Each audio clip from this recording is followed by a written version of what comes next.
பள்ளி பாடத்திட்டங்களில் வந்து கடந்த ஆட்சியில் அமைக்கப்பட்ட அந்த நிபுணர் குழுவை இப்போ மாற்றி அமைக்க போகிறாங்க.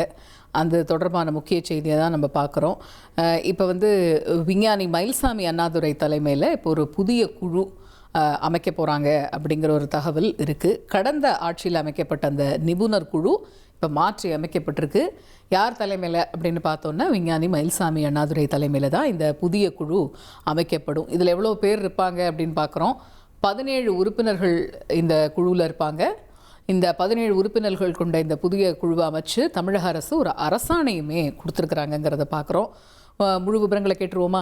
ஷூர் காயத்ரி, மாணவர்கள்லாம் சந்தோஷமாயிடுவாங்க. ஏன்னா இந்த நிபுணர் குழுவுக்கு தலைவர் ஒரு சயின்டிஸ்ட், சாதா சயின்டிஸ்ட் இல்லை, சந்திரயான் நிலவு திட்டத்தின் இயக்குனர் அவர். அதனால மாணவர்களுக்கு மகிழ்ச்சியான செய்தி. ஆட்சி மாற்றம், அதனால குழு மாற்றம், பட் மாணவர்களுக்கு ஒரு சுவையான செய்தி.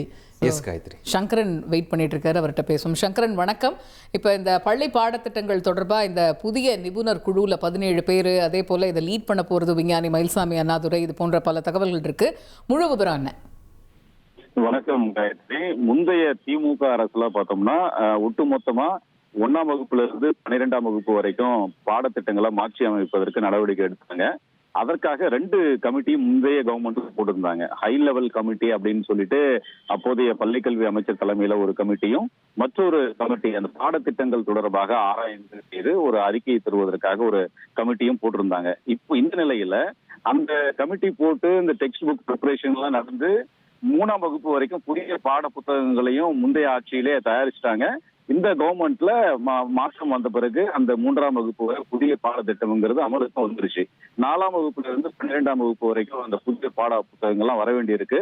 அதற்கான பணிகள் எல்லாம் நடந்துட்டு இருக்கக்கூடிய ஒரு சூழல்ல திடீர்னு இப்போ வந்து முந்தைய அரசு அமைத்த அந்த பாடத்திட்ட நிபுணர்கள் குழுவை மாற்றம் செய்து ஒரு புதிய குழுவை அமைத்து தமிழக அரசு அரசாணை வெளியிட்டிருக்கு.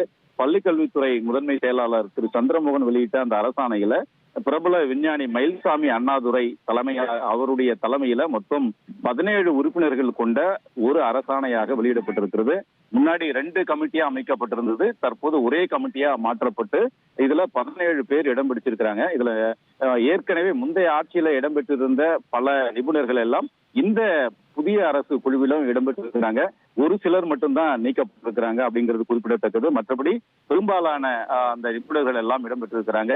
மயில்சாமி அண்ணாதுரை மட்டும் இல்லாம மற்றொரு விஞ்ஞானி வெங்கடேஸ்வரன், அதே போன்று சென்னை பல்கலைக்கழகத்துடைய தேர்வு கட்டுப்பாட்டு அலுவலராக பணியாற்றக்கூடிய ரீட்டா ஜான், அவங்களும் இந்த குழுவுல இடம் பிடித்திருக்கிறாங்க. இதே போன்று பல துறைகளை சேர்ந்தவர்கள் எல்லாம் இந்த குழுவுல இடம்பெற்றிருக்கிறாங்க. மொத்தம் 17 பேர் இடம்பெற்றிருக்கிறாங்க. இந்த அடுத்து வரக்கூடிய மற்ற வகுப்புகளுக்கு புதிய பாடத்திட்டங்களை கரிக்குலம் ஃப்ரேம் பண்றது, எப்படி பாடத்திட்டங்கள் வரணும் அப்படிங்கறதெல்லாம் இவங்க தான் இனிமேல் தயார் பண்ண போறாங்க, முடிவு பண்ண போறாங்க. தற்போது இதற்கான அரசாணையைத்தான் பள்ளிக்கல்வித்துறை முதன்மை செயலாளர் வெளியிட்டிருக்கிறாரு. Gayathri, thank you so much Sankaran. விரிவான விவரங்களை வழங்கியமைக்கு நன்றி. இனி செல்லும் இடமெல்லாம் செய்தி. தந்தை டிவியின் வாட்ஸ்அப் சேனலை ஃபாலோ பண்ணினா செல்லருக்கும் இடமெல்லாம் செய்தி. இதோ QR கோட், இப்பவே ஸ்கேன் பண்ணுங்க, ஃபாலோ பண்ணுங்க.